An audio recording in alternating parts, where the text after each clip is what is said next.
What's going on, everybody? Sports Expert here, and here I am presenting you my first MLB trade deadline video as we got part one of my MLB trades for each team that I think would be a good fit for them for now in the future. So please hit the like, please hit the subscribe, turn on post notifications. I would really appreciate that. Comment what you think about these trades. I have two more videos coming up. There is going to be, I believe, this is part one, and there will be a part two coming up, and there will be a few more videos coming out this week. So I hope you guys tune in for those ones. So let's get started. Okay, we got trade number one here. And with the Los Angeles Angels and the Arizona Diamondbacks, I have the Los Angeles Angels acquiring Diamondbacks pitcher Merrill Kelly. And in return, I have the Diamondbacks acquiring number 4 prospect from the Angels, shortstop Jeremiah Jackson, number 16 prospect outfielder Orlando Martinez, and number 30th prospect pitcher Zach Merrill Kelly. The Angels pitcher that they'll be acquiring here, who is with the D-backs, obviously. He's actually had an okay year. His ERA is kind of misleading, I feel, for around the 4.5s, but he's actually pitched very well as of late. I think he'd be a huge get for the Angels, who's in need of starting pitching.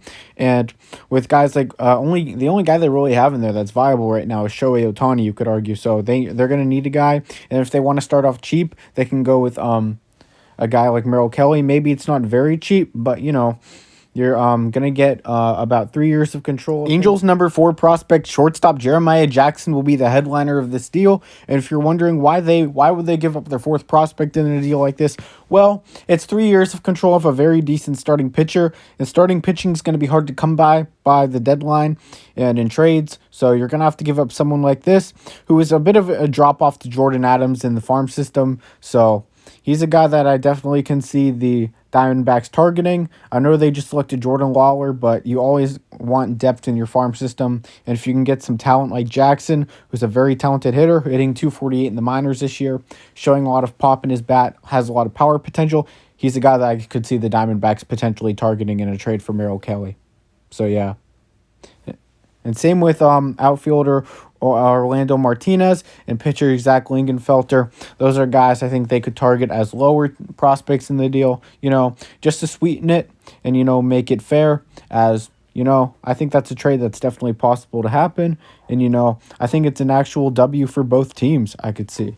So, yeah, that's my first trade. All right, everybody. We got trade number 2 here, where the Los Angeles Dodgers and the Cleveland Indians engage here, as I have the Los Angeles Dodgers acquiring shortstop Amed Rosario, pitcher Brian Shaw, relief pitcher, and the Indians' 30th prospect, first baseman, third baseman John Kensey Noel.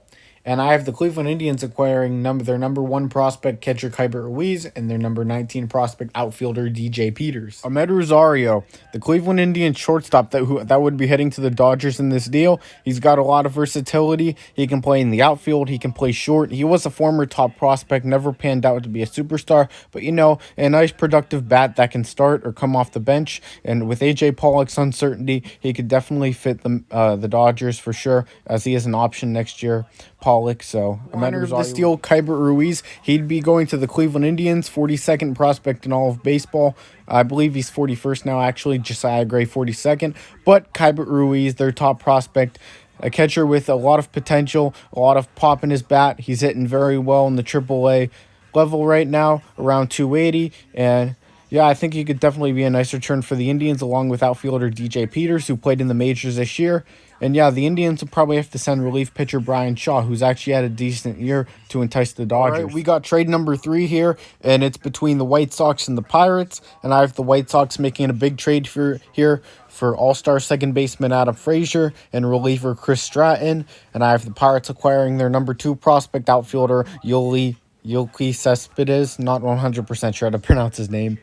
Number 9 prospect, who's in the majors this year already. First baseman Gavin Sheets, and 15 prospect pitcher Jimmy Lambert, who's also pitched in the majors this year. Adam Frazier will be the top player in this trade, as he made the 2021 All-Star team. He's hitting in the 300s, around 320, having a career year for sure.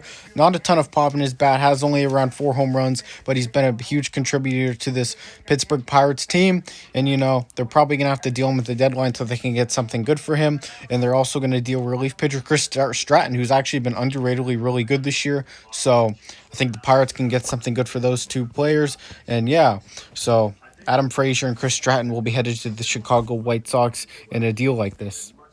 Gavin Sheets, who will be the centerpiece of this deal for the Pittsburgh Pirates, has 5 home runs this year, a 245 average in his short stint with the White Sox. He's shown a lot of potential and a lot of flashes, and I think they need to get one of him or Jake Berger. And I feel like Gavin Sheets is the guy they need to go for. His first base is a huge need, and for 1.5 years of Frazier, Gavin Sheets is a guy you're gonna have to have in a trade along with the two prospects. So yeah, I think this would be a fair deal for both teams. Okay, in trade number 4, I have the Oakland Athletics and the Minnesota Twins engaging in a trade.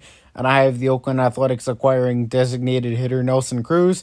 And I have the Minnesota Twins acquiring number 2 prospect pitcher AJ Puk. Nelson Cruz, who the Oakland Athletics will be getting in this trade, he's 41 years old. And he is still hitting for power. He's still hitting for average. He's showing no signs of slowing down. You see guys like Albert Pujols and Miggy Cabrera, they're slowing down. Nelson Cruz, heck no. This would be an insane addition for the Oakland A's. And watch out, Houston, if they get Nelly Cruz. With the pitching staff they've assembled with Chris Bassett, Cole Irvin, Sean Manaea, Frankie Montas. This team is going to be scary, and they got a chance to win that AL West. And it's definitely going to be a race with Nelson Cruz.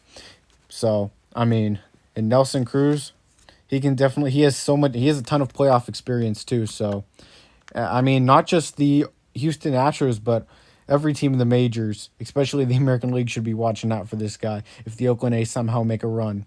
So, Nelson Cruz, looks like the Twins will be selling at the deadline. They've had an underwhelming year. A lot of teams expected them to be buyers, but it looks like Nelson Cruz will be on the move. AJ Puk is who I have the Minnesota Twins acquiring this deal as a centerpiece. Former top 100 prospect, has fallen off a bit, still in the minors with the Oakland A's, as he has struggled a bit in the majors. But, he has a very nasty stuff, and if the Oakland A's can somehow going to have to give him up, that's not going to be good for them, but it's going to be huge for the Minnesota Twins if they're able to get AJ Puk. And they also get their 30th prospect Brady Feigl, who is a decent arm, could be a low-end starter or a reliever, but I think AJ Puk has reliever potential or starter potential. He's that nasty, If they can turn him into a starter, the Minnesota Twins get a steal here, but I don't know if the A's would be able to do this deal, but, this is a deal I'd be willing to see, as AJ Puk in Minnesota would be absolutely nasty. So in the 5th trade of the video, I have the Toronto Blue Jays acquiring pitcher Kyle Gibson, who's been one of the better pitchers in all of baseball this year, has a 2.86 ERA, has imploded a bit as of late versus Detroit, but honestly, other than facing Detroit, he's been excellent this season, and he has 1.5 years control. So in that case, I have the Rangers acquiring 3 prospects. Number 9 prospect pitcher CJ Van Eyck. They're looking for controllable pitching, so this would make sense.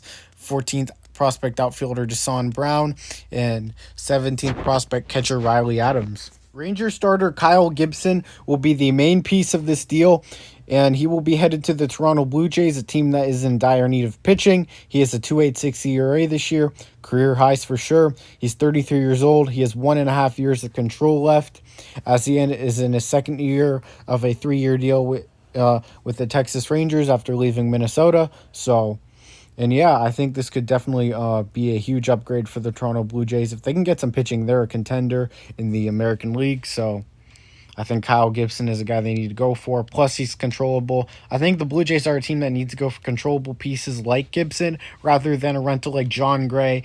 But, we'll see what Mark Shapiro does. But Kyle Gibson, he has that nasty slider. He's got a fastball.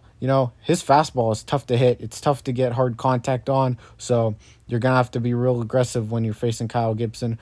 And that's a big reason why I really like this trade for the Toronto Blue Jays, as they are a team that gives up a ton of homers. Pitcher, the number 9 prospect in the Toronto Blue Jays organization. He has a lot of strikeout potential. He was a second-round pick out of Florida State this year. So, here's some highlights of him striking out 11 hitters versus NC State. I think he has a lot of upside and potential. Texas Rangers want controllable young starting pitching, and he's a guy that fills that need with guys like Fulton Avich and Lyles filling in that aren't great. So I think this would be a huge addition for them, along with Riley Adams and Deshaun Brown, 2 guys they can develop in their minor league system. that can contribute as well, as they can add him to the deal with Van Eyck, who I believe would be a huge addition for the Texas Rangers for years to come. All right, guys, that's going to do it for this video. That's our first trade deadline video we're posting. We're going to keep posting trade deadline videos each and every day here. So make sure to please hit that subscribe button, turn on post notifications, like the video, comment what do you think. Every team is going to be included, and I'm going to have trade scenarios for every team. A ton of players like Chris Bryant, Craig Kimbrell, players like that all come out with scenarios for, contenders. Contenders are going to want those guys. So hope you guys tune in for those videos, as these were 5 trades I feel like fill a need for each team, as those were 10 teams so far. I'm going to keep doing the 20 other teams soon. So I hope you guys tune in for that. Sports Expert here. I'm out, guys. Peace.